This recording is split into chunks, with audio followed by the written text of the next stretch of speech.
This is an incredibly healthy girl who had plans and goals. Ewing sarcoma is one of those where the vast majority of cases are teenagers or children. She had just broken 2 high school swim records. So being diagnosed with cancer was a shock to all of us. It was like we were in a different world. This couldn't be real. It's one of the less common cancers, and a lot of people aren't very familiar with it. I remember his exact words were, "We think we know what she has, and we can treat her." That was all he had to say.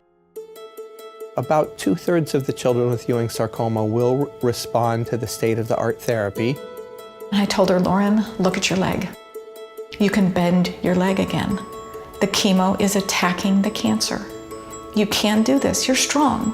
Lauren was amazing from the very beginning. Do things that make you happy. She was very interested, even while she was on treatment, in reaching out to other teenagers and other young adults who had Ewing sarcoma, and she became very active in trying to advocate for research in children's cancer. So many people who have a connection to pediatric cancer, they've heard of Lauren or they read her blog.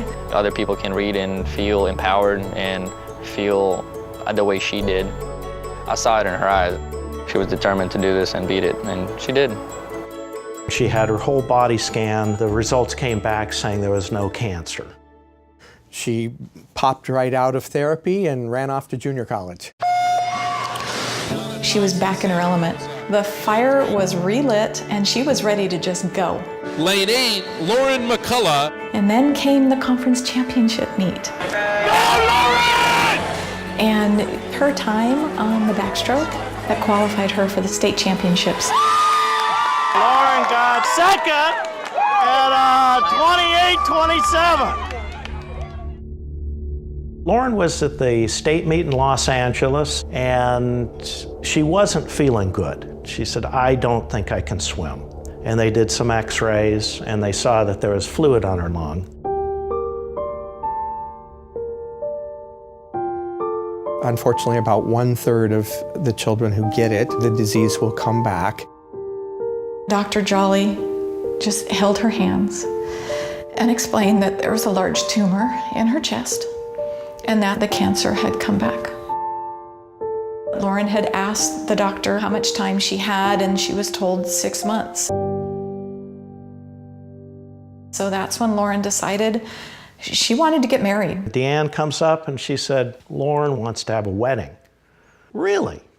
With who? She's like, "Ask Igor to marry me." That was it. And that was the answer was yes. We needed to plan a wedding in 2 weeks, pretty much. She had said, this was in my bucket list. And I said, "Well, what bucket list?" And she said, "Well, it's in my blog." And I said, "You have a blog?" The blog was called The Not Dying Girl. The Not Dying Girl? The Not Dying Girl.